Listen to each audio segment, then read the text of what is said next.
What do we got? We got some Milam Greene Whiskey. This is a Distillery Edition number 2 Straight Bourbon Whiskey. Now, you had the good fortune of trying this with Heather Green of the Milam Greene. I did. And what's Milam's first name? What's the woman's name? I can't recall. Crap, I can't remember. The big thing we got to talk Marlene. to was Marlene Holmes. Marlene Holmes. We got to talk to Marlene Holmes, who's the master distiller there. Yes. And a hoot and a half. Yes. The Marlene minutes are tremendous. Yeah. She Good time. YouTubes questions and answers about Nice. throwing stuff out, and it's just tremendous. This is their 2021 release. It's only the second in their prized extremely limited certified Texas whiskey series, distilled by their master distiller Marlene K. Holmes. So, on a wait. charming 300-gallon pot still. So they made this 100% theirs? That's what they're saying. This is no... Certified sourced Texas fruit. whiskey. That's what they're saying. This is not sourced.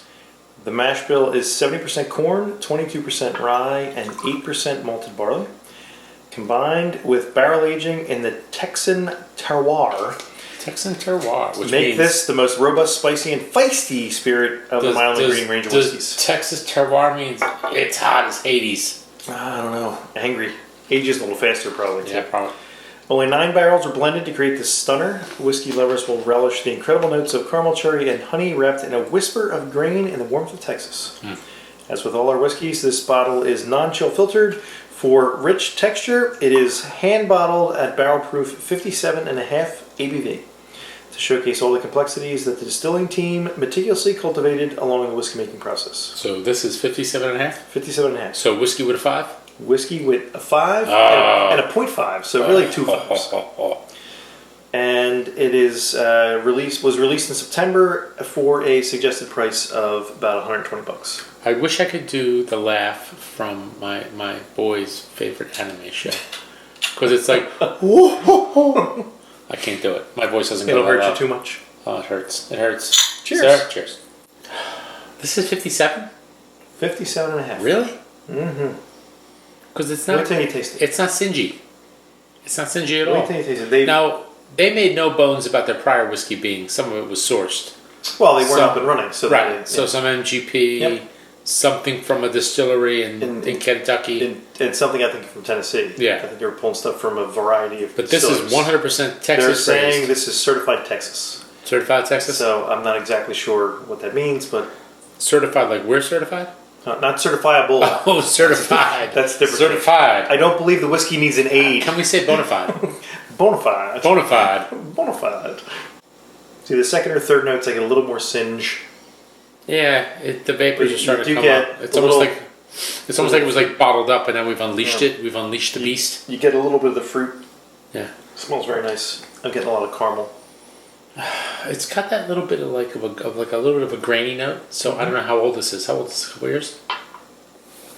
They did not say.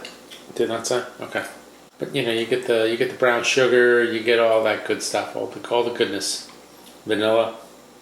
They've only been making whiskey for only an active distiller for 4 years or something. So this is probably 3 years old. Is there rye in this?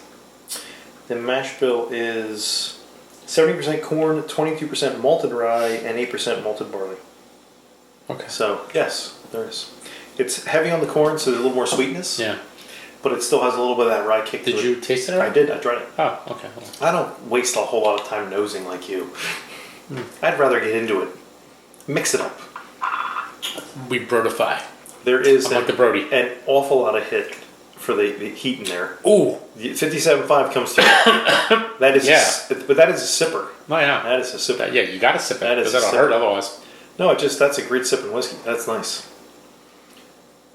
When we did our Zoom call with them, they were able to go through and talk about a lot of the whiskey and how they come up with stuff. And Heather and Marlene? And Marlene is really, she's driving the show. And she really knows what she's doing. That's good. Really knows what she's doing. That's nice. Yeah. It's different. Again, I'm getting like a little bit of a grainy note. Yeah. Yeah. I get a little graininess, but then the way it kind of comes in, there's a little bit of texture to it. There's a little bit of like oily kind of, and I like texture. Yeah. I'm all about that. I like the mouthfeel. Like I love when we get like an Isla and it's got that real oily note. It's just thick and mouth coating. and the charcoal. Oh, the briquettes. Love a briquette. It's just really nice. It's not syrupy sweet. Like there's too much corn. No. It's not overly sharp. Like there's too much rye. There's a It's little not too dryness. grainy. Like there's too much barley. There's a little bit of dryness to it. Yeah. Like it's all up front. Yeah. I get the graininess. I get a little bit of spice, but it's not overly spicy. No. It's No. kind of, it's weird. It's hot, but it's mellow.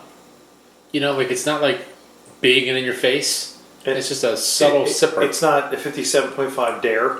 No, It's just very nice. And when you finish, it's not all burn in the finish. no, It's no. not like you're just drinking the alcohol and the alcohol's just going down. Yeah, It's very nice. that's good. It's very nice. It's different. I wonder what it would be like if they took this and aged it somewhere else that gave it a little more time. Mm-hmm. You know, I wonder if it's different. Because, you know, there's all these... I mean, ultimately it's all about grain, water, time, whatever. Yep. But then with whiskey, the temperature and the climate makes a difference. And the source of where the grains are coming from, Right, I'm sure, has something to do with it. And people swear that the water has something to do with it, even though all the water is boiled. Right, So right. maybe that really doesn't. I'd go like 88, 89 for this. Yeah, I'd say this was in that 87, 88. I think that Very the nice. finish could be a little better. Like it doesn't linger a long time. I don't think. Not for me. And I wonder if it was a little less ABV, if there'd be a little more flavor. So if it was at 52 instead of 57, if maybe there'd be a little more flavor to it. Well, I mean, we could always add a little water and it's- see how it goes. No, I just mean when they tamped it down Yeah, themselves. yeah. If they did it when they knew what they were doing. Right. It's great what it's at, 57.5. It's a Yeah. very nice, respectable whiskey. I'd like to try it a little bit lower just to see what it would be like if it was a little bit lower. Mm-hmm. And then the last piece would be, this is finished for, I'm going to guess 3 years maybe. Okay. If you did 4 years. Finished or aged? Aging. Okay. If you did 4 years. If you did 5 Well, years. then the if ABV's you going did- to go up, right? If you did, but just to see what would happen. Well, Yeah. they water it down. Right. But they blended a bunch of barrels together. Mhm. But if you went and if you let the barrel round out some of the flavors a little bit Yeah. more, see what happened. You know, if you gave it time, Mhm. what happens with time? Okay. But as it is now, it's totally respectable Yeah, whiskey. what It's is very it, tasty. 87, 88? 87, 88? Yeah. That'd be my guess. Yeah, totally. Yeah. Yeah, I think if the finish was better or bigger or maybe longer Yeah, lasting, a little bit longer in the it would finish. take it over the edge. It Yeah. would take it over the top. But the finish is a little short, Yeah. I see that. you know? So, but very nice. Yeah. So, thank you to Milam Greene and Big Thirst Marketing for sending these along. And I'm sorry I couldn't make the tasting, but, you know, Keep up the good work. yes. Cheers. Cheers.